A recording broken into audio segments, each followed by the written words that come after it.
They didn't want to talk to us. Burger King didn't want to talk to us. In-N-Out Burger. I thought for sure In-N-Out Burger was like, they didn't want to do it. Wiener Schnitzel. I called Wiener Schnitzel.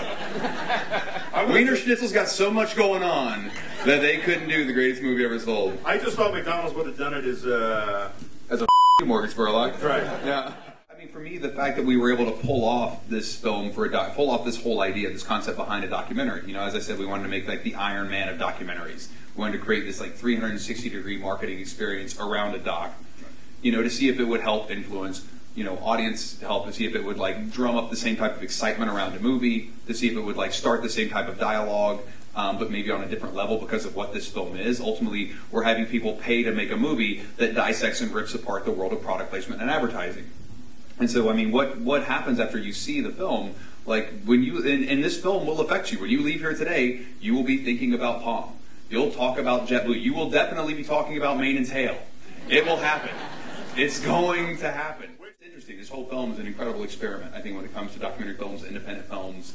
The biggest thing that people ask me is like, well, what do you want people to take away from the movie? And I think that what the film does a great job of showing is like literally letting you behind the curtain. You get into rooms, you hear conversations, and you see negotiations and things that you've never seen on film before.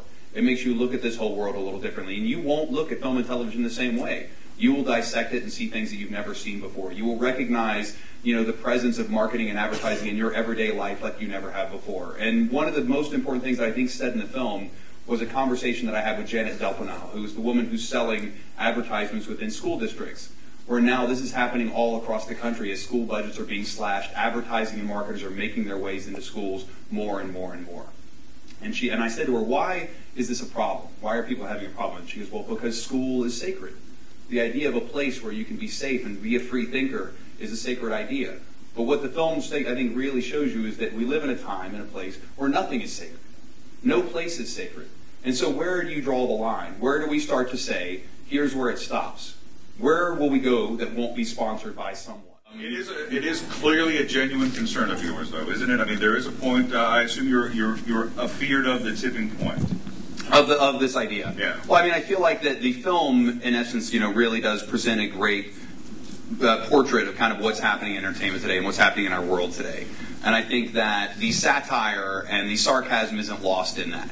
I think that as I tromp around in my NASCAR chic suit, talking about how this film, again, wouldn't be possible if not for all these sponsors, there's a larger conversation to have that continue to look at this world of sponsorship and advertising.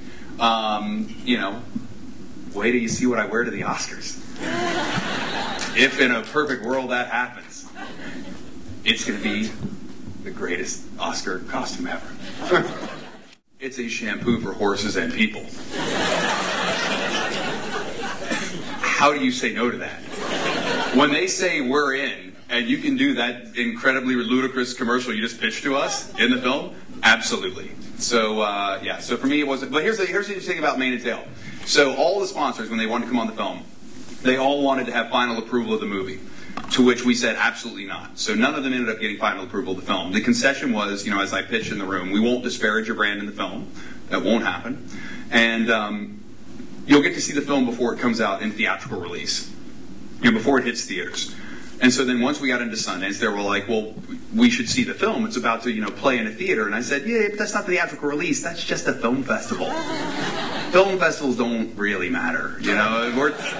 We're talking about like the theatrical release. So you guys should come to Sundance and see the film, and see it at Sundance with like an audience of people who go to see movies. It'll be great. So they all came to Sundance. 11 of the 15 partners came there and saw the film and saw with an audience that reacted much the same way you guys did today, and they loved it. They were ecstatic. You know, they weren't sitting in a room filled with their lawyers, all with like legal pads, dissecting the movie, going, "We look terrible." You know, it was a much better way for them to see the film, and they loved it. They were very, very excited. You seemed surprised throughout the film to discover that you were a brand. I was more surprised that people actually paid for us to let us make the movie. I mean, the fact that people actually gave us money to make this film that like explored this issue in the way we were was remarkable. But I'd like for you to tell them the exact moment after decades, centuries worth of product placement, the exact moment at which you went, well, I got to make that movie. Yeah, the film came from an episode of Heroes, which I loved the show Heroes when it first came out. Like a big heart, like a giant palm heart, loved Heroes when it came out. The first season of Heroes was amazing. Second season of Heroes, not so much. And things started to fall apart in that show, and they started to include all this product placement within the show.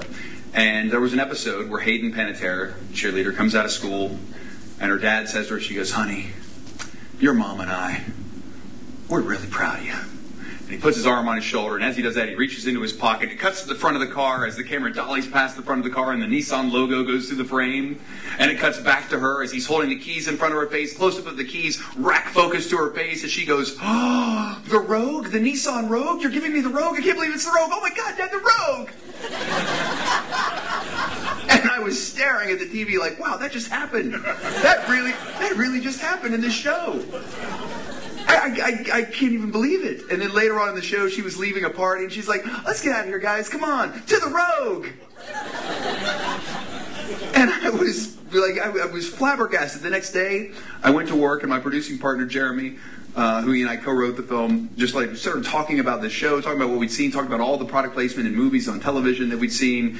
And we said, God, it'd be great to make a film where we literally, kind of dive into this whole world, pull the curtain back on product placement. And what if we got companies to pay for it? And so then it's like the light went on, and we were just like for the next 2 hours just talking about the idea of the movie. We could put commercials in the movie. Oh my God, that's terrible. Let's do that.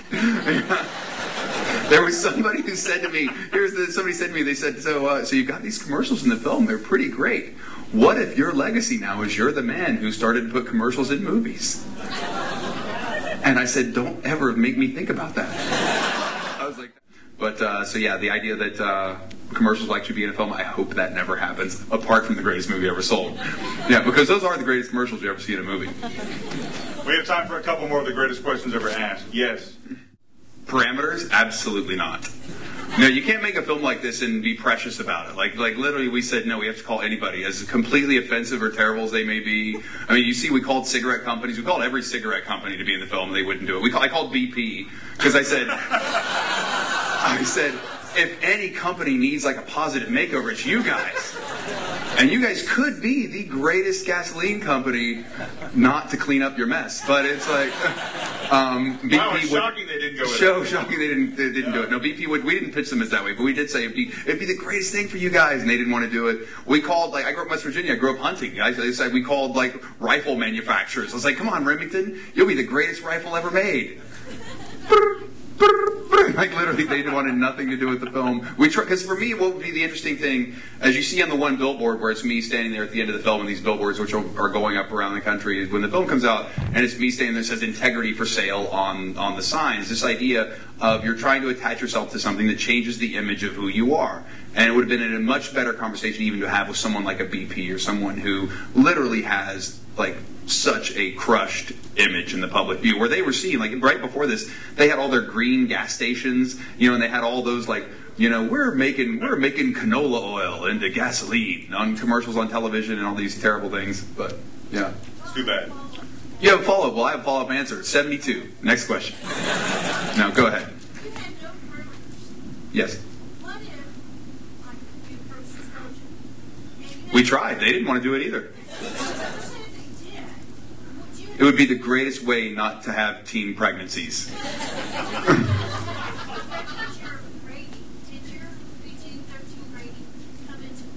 With the brands? I don't think brands would have affected our rating at all. I don't think a condom would have. Maybe if you'd have had footage of it, but I don't think a condom would have chased it away from a PG-13. Condom usage, possibly. Maybe even a demonstration. But no, we tried to call Trojan to be in there, because I said it'd be great. Well, think of the promotions we could do on college campuses with Trojan, and Palm and Trojan. Right. It's like a twofer.